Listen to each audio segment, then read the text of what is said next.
Ok les gars, on se retrouve pour le petit top classement. En vrai, c'est pas, moi je fais pas de classement, c'est plus les persos que j'ai le plus retenus dans l'arc. Donc l'arc Kokuyu, voilà c'est ça, l'arc Kokuyu avec Kanki, tout ça, tout ça.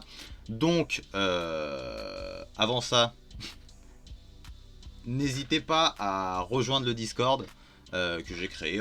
Voilà. Ça discute manga, ça discute, voilà, blablabla.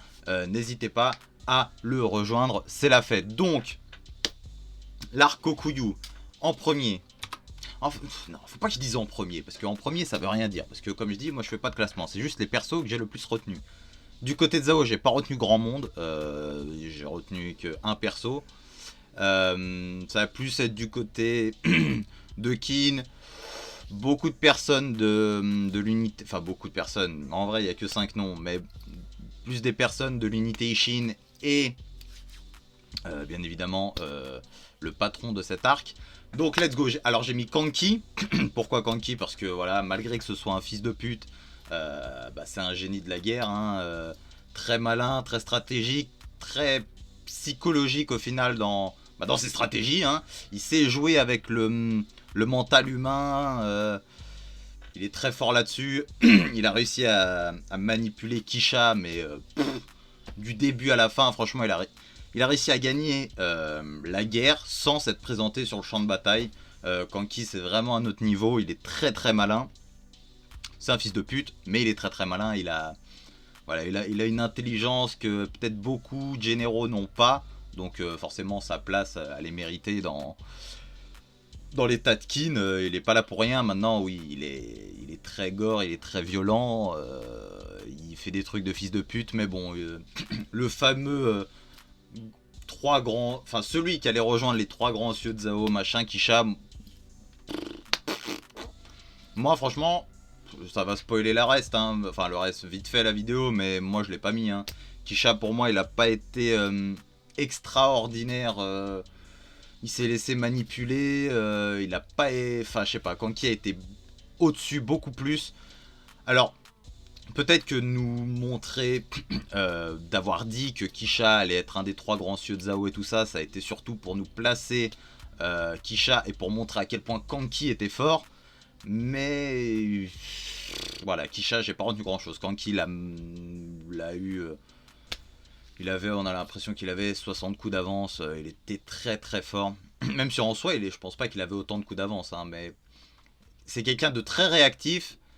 Kanki, de très manipulateur. Il est. Ouais, c'est une machine. Tout simplement, c'est une machine.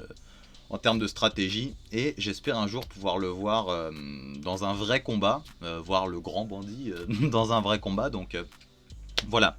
Ensuite j'ai mis Shin, évidemment le héros, donc évidemment à chaque arc il va proposer, hein, il est là pour ça, c'est Shin. Il a pris la tête de Kisha, donc malgré que je l'ai pas retenu, Kisha ça restait quand même un gros nom pour beaucoup de personnes. L'évolution aussi de Shin, ce qu'il est, dans son unité en tant que leader, la confiance qu'il donne à ses hommes et la motivation aussi quand il leur dit regardez mon dos, allez de l'avant, machin, toujours aller jusqu'au bout et tout ça. J'aime beaucoup. Ça reste dans la continuité de ce qu'il est et de ce qu'on a toujours vu, mais faut quand même le notifier. Comment dire? Alors comment dire ça? J'aime beaucoup le... après c'est un héros de manga donc... Mais j'aime beaucoup le fait qu'il respecte son Indo, si je peux dire ça comme ça. Mais en gros, malgré les horreurs qu'il voit dans la guerre, d'ailleurs ce que Kanki fait et tout ça, il arrive à garder sa propre vision de la guerre et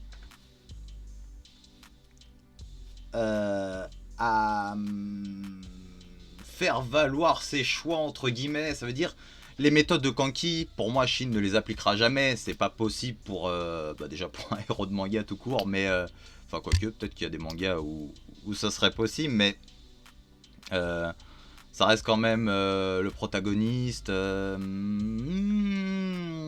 tu vois, Et c'est ça que j'aime beaucoup. Il arrive à garder ses principes en étant dans ce contexte de guerre. Euh, voilà, lui, contre qui veut se battre, c'est contre des guerriers. Il va pas aller tuer, violer des femmes, des enfants, bref. Voilà, Kanki le salaud. Hein. Ensuite, j'ai mis Ten. Bah, déjà, son évolution, j'aime beaucoup. Dans l'unité et personnelle. De ce qu'on a pu voir depuis qu'elle a appris les stratégies de guerre et tout ça. Et l'unité Shin serait... en vrai, serait rien sans elle, limite. J'exagère peut-être beaucoup, mais toutes les stratégies de l'unité Shin, tout ce que Ten elle arrive à envoyer comme idée, tout ce qu'elle arrive à créer comme stratégie pour que l'unité s'en sorte, pour moi, Shin ne serait pas à ce niveau-là et l'unité en elle-même ne serait pas à ce niveau-là sans Ten. Donc voilà, j'ai pas grand-chose à dire sur Ten, mais Ten, je pense qu'elle sera beaucoup dans mes tops, enfin dans les persos qui ressortent beaucoup des arcs. L'arc prochain, je sais pas parce qu'on m'a dit qu'il était super long, donc à mon avis, il va y avoir du monde et à mon avis, il va falloir que je regarde à chaque fois pour bien me rappeler des persos et tout. Mais voilà, là c'était quand même c'était un petit arc et on n'a pas vu tant, enfin on a vu beaucoup de monde, mais pas tellement de gens qui ressortent beaucoup. Koku, on l'a vu vite fait la fille, mais elle a fait des trucs assez basiques, elle est assez forte, voilà on le sait. Zenou, bon voilà, c'est le méchant, il a l'air un peu bébête, enfin je sais pas, voilà, c'est le bourrin. Voilà. Donc au final, il n'y a pas grand monde qui est ressorti de cet arc. Donc ça va plus ou moins être les mêmes personnes qu'on peut voir les gros noms, quoi. Shin, Kanki, tout ça. Donc Ten. Ensuite j'ai mis N. Parce que voilà, il a du courage, il a de la détermination. C'est un homme qui est digne de confiance. Et il y a aussi ce truc, en fait, N, c'est le mec que tu veux à côté de toi. Il est pas bon en tout. Il est loin d'être bon en tout, justement. Mais avec ses couilles, son courage, il va être capable de pouvoir faire et il sera à côté de toi si c'est la merde. Par exemple, voilà, il a pas de... S'il s'est hissé à être un lieutenant de l'unité Ishin, c'est pas pour rien. Il a pas de talent martial, stratégique, c'est pas un...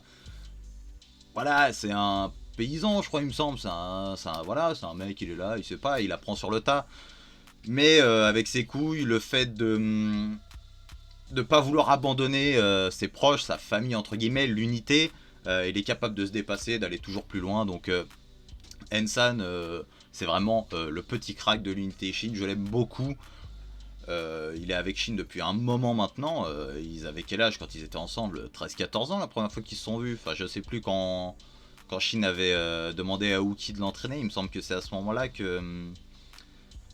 comment bah, qu'ils se sont rencontrés et que voilà, ils ont commencé à se suivre et tout pour défendre le village. Enfin bref, je me souviens plus trop. Donc voilà, Ensan dans le top parce que j'ai beaucoup aimé son petit moment de gloire pendant la petite stratégie où il fallait passer la rivière et tout, dangereuse, machin. Donc N, le crack. Et le dernier perso, cette fois du côté de Zao, donc c'est pas Kisha, c'est Kisui, que j'ai beaucoup aimé parce que, bon déjà il y a son introduction que j'ai beaucoup aimé, on voit qu'il est proche de son peuple, des enfants, de tout le monde en fait. Sa relation avec ses frères que j'ai beaucoup aimé aussi, qui est expliqué un peu plus tard, mais je sais, vous allez peut-être me prendre pour un fou, mais je sais pas comment expliquer, mais entre Shin et Kisui, je sais pas, j'ai trouvé des petites similitudes où... Je sais pas, tu vois, le seul problème de Kisui, c'est de se retrouver dans le camp de Zao au final.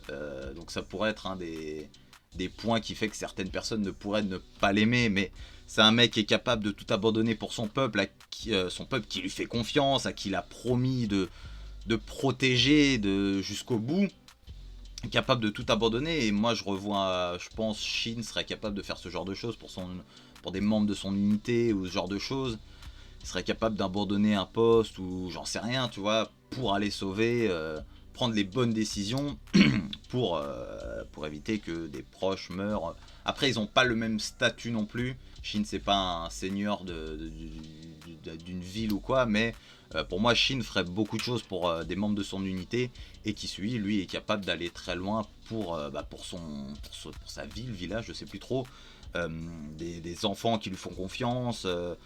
Ça se voit qu'il est vraiment beaucoup aimé, et puis voilà. Donc c'était le top. Kisui, j'ai beaucoup aimé. N, ça a été le crack. Ten, bon, c'est dans la continuité. Elle va continuer à nous pondre des super stratégies. Shin, pareil. Kanki, j'attends de voir. On m'a dit que là, c'était qu'un préquel. Donc, qu'il allait pouvoir envoyer encore un peu plus du lourd. Enfin, qu'il allait envoyer du lourd. Donc, j'attends. Ça reste un fils de pute, mais il est très très très fort. J'attends Houssen aussi, je l'attends au tournant celui-là, qui me fasse pas des trucs chelous de viol, parce qu'à ce moment-là, là, les deux personnes sur qui j'ai misé, là, ce sont tous des fils de pute au final. Donc voilà, petit top, j'espère que vous serez plus ou moins d'accord. Comme je dis, c'est pas un top, il n'y a pas de classement, il n'y a pas de lui, au-dessus de lui, au-dessus de lui, au-dessus de lui, c'est juste les personnes, les persos que j'ai le plus retenu dans les arcs que je ferai, que j'ai fait, genre pour la coalition et tout. Donc voilà, le petit like, le petit commentaire, abonnez-vous, rejoignez le Discord si vous êtes chaud, ça discute, ça parle manga et tout ça. Bon, il est petit le Discord, hein, il n'y a pas encore beaucoup de salons, mais au fur et à mesure de ce que les gens voudront faire sur le Discord, machin, de nouveaux mangas qui pourront arriver, tout ça, le Discord grandira. Donc voilà, n'hésitez pas à le rejoindre pour discuter manga, tout ça, sans me spoiler. Hein. D'ailleurs, si merde de continuer à ne pas me spoil, ça fait plaisir. Mais voilà, le petit like, le petit commentaire, abonnez-vous. J'espère que la vidéo vous aura plu et que vous n'allez pas m'incendier pour les persos que j'aurais mis. À plus tard, salut!